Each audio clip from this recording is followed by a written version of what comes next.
नमस्कार, मैं डॉक्टर रजनीश कुमार आप सभी का एक बार फिर से हार्दिक स्वागत करता हूं। आज की वीडियो लेक्चर में हम यूपीजीआईसी मुख्य परीक्षा के दृष्टिकोण से प्रथम प्रश्न पत्र के अंतर्गत मॉडल पेपर 7 लेकर आप सभी के सामने हाजिर हैं। उम्मीद करते हैं कि अभी तक हमने जिन 6 मॉडल पेपर को आप सभी के सामने प्रस्तुत किया था, उसे आप लोगों ने हल कर लिया होगा और आपके अंदर एक कॉन्फिडेंस भी विकसित हो रहा होगा। प्रिय विद्यार्थियों, अगर आप हिंदी विषय से तैयारी कर रहे हैं तो उम्मीद करता हूं कि जो मुख्य परीक्षा से संबंधित पुस्तक है और उसके माध्यम से आप तैयारी कर रहे होंगे और जो 100 लिखित प्रश्नों की सीरीज है उसको भी देखकर अपनी तैयारी कर रहे होंगे, क्योंकि हमें इस बात का अंदाजा है कि मॉडल पेपर्स जो हम प्रथम प्रश्न पत्र के अंतर्गत प्रस्तुत कर रहे हैं उसकी आप सभी को जरूरत है, क्योंकि फर्स्ट पेपर को अगर आप कमतर आंकेंगे तो हो सकता है कि आपके मेरिट में कुछ प्रॉब्लम आए, आपके नंबर कम हो सकते हैं। तो हमने इसी पर ज़्यादा फोकस किया हुआ है।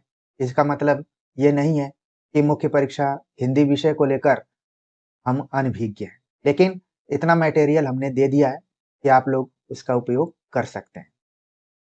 तो चलते हम बात करते हैं कि मॉडल पेपर 7 में हमने किस तरीके के प्रश्नों को संकलित किया है। तो यहाँ पर शुरुआत में आप देख रहे हैं कि अनुदेश दिए गए हैं, सभी प्रश्न अनिवार्य हैं, सभी प्रश्नों के निर्धारित अंक उनके सामने लिखे गए हैं। आपको निश्चित स्थान पर ही अनुक्रमांक, नाम, पता, टेलीफोन नंबर इत्यादि लिखना है, अन्यत्र कहीं नहीं लिखना है। 100 अंकों का ये आपका पेपर है और 2 घंटे का है। प्रथम खंड जो कि सामान्य हिंदी पर आधारित है। पहला प्रश्न है अवतरण पर आधारित। नीचे दिए गए अवतरण को ध्यानपूर्वक पढ़िए एवं उससे संबंधित प्रश्नों के उत्तर दीजिए। 20 अंकों का ये प्रश्न है। आमतौर पर हम बार बार कहा करते हैं कि अवतरण जब हम पढ़ते हैं तो कोई न कोई हमें नैतिक ज्ञान मिलता है, नैतिक शिक्षा मिलती है। तो यहाँ पर भी कुछ वैसे ही अवतरण को हमने चुना हुआ है जो कि आपके लिए मोटिवेशन का भी काम कर सकता है। दुख के वर्ग में जो स्थान भय का है, वही स्थान आनंद वर्ग में उत्साह का है। भय में हम प्रस्तुत कठिन स्थिति के नियम से विशेष रूप में दुखी और कभी-कभी उस स्थिति से अपने को दूर रखने के लिए प्रयत्नवान भी होते हैं। उत्साह में हम आने वाली कठिन स्थिति के भीतर साहस के अवसर के निश्चय द्वारा प्रस्तुत कर्म सुख की उमंग से अवश्य प्रयत्नवान होते हैं। उत्साह में कष्ट या हानि सहने की दृढ़ता के साथ साथ कर्म में प्रवृत्त होने के आनंद का योग रहता है। साहसपूर्ण आनंद की उमंग का नाम उत्साह है। कर्म सौंदर्य के उपासक ही सच्चे उत्साही कहलाते हैं।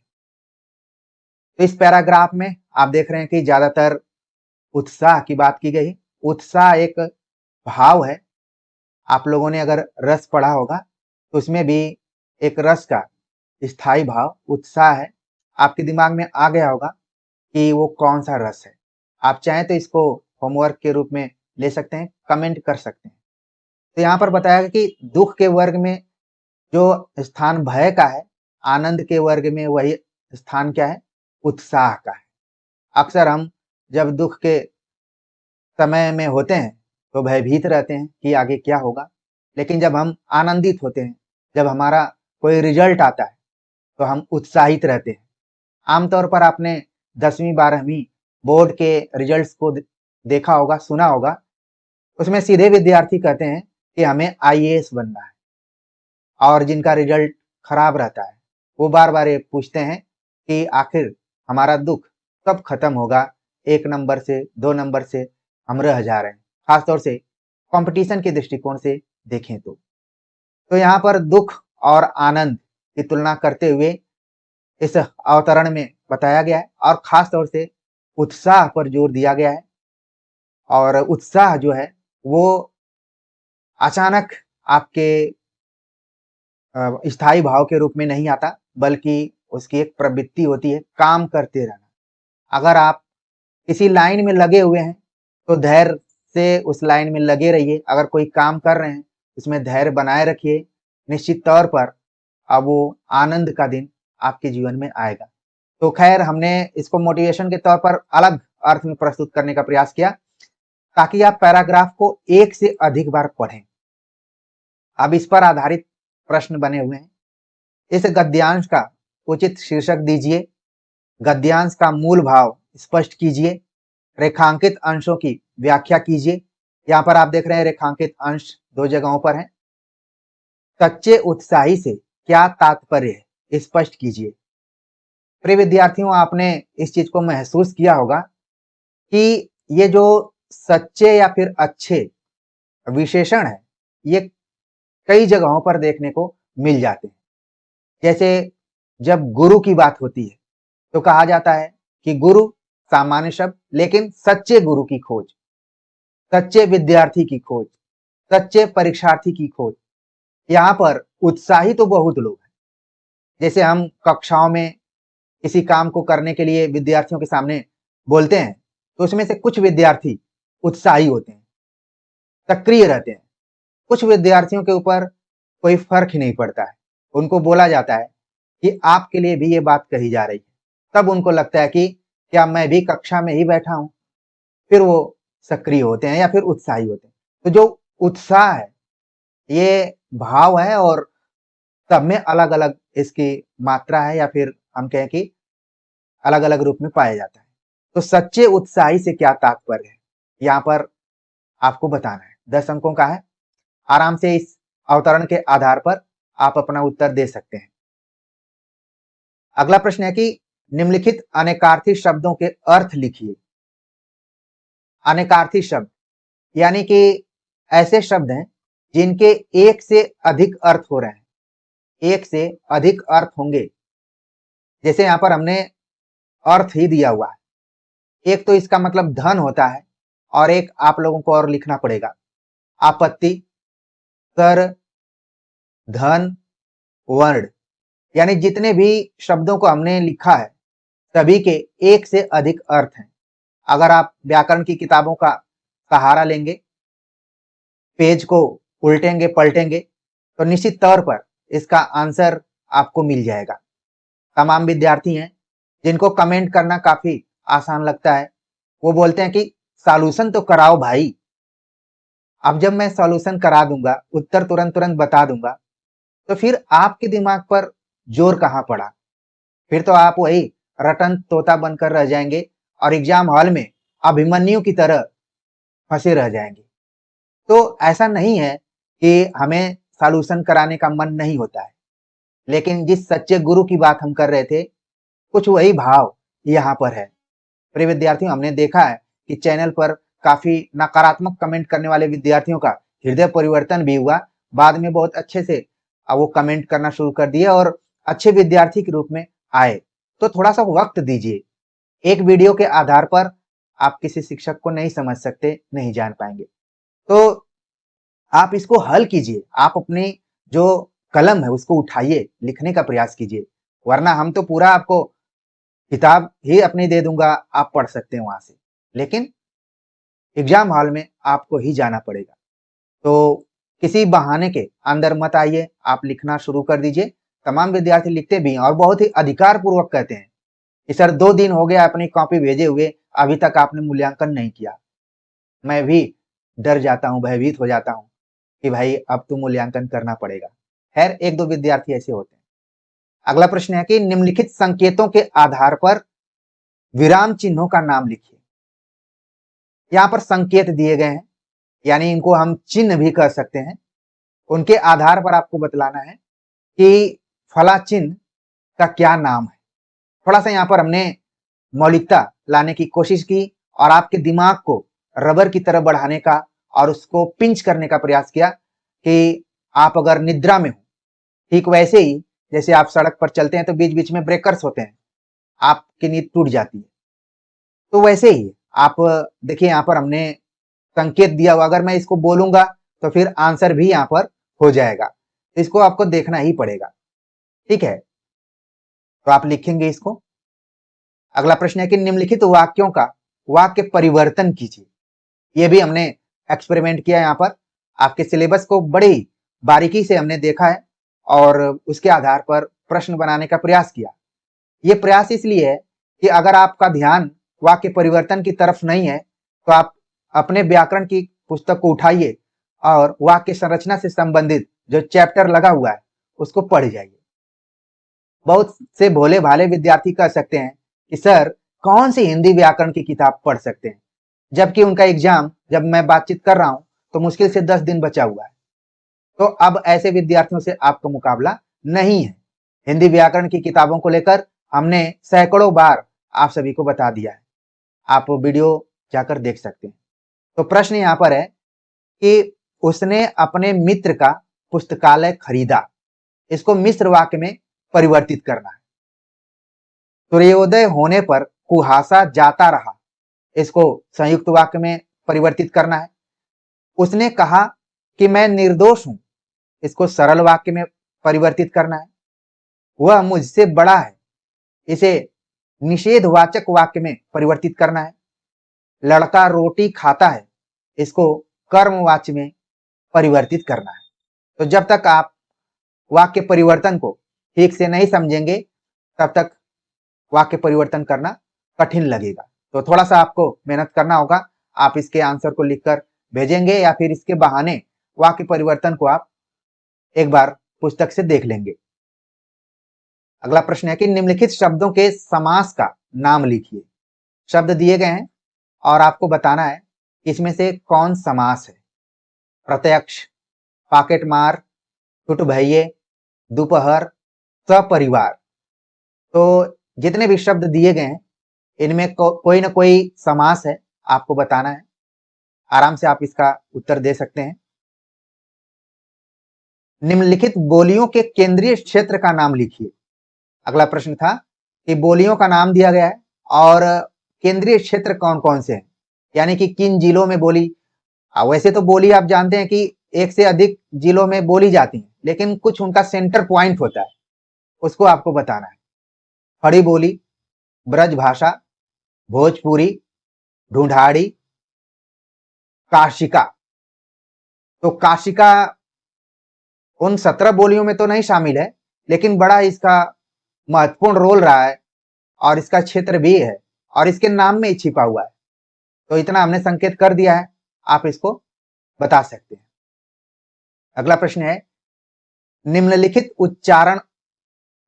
का उच्चारण स्थान लिखिए। यानी यहाँ पर वर्ण दिए गए हैं और उनके उच्चारण स्थान का नाम लिखना है।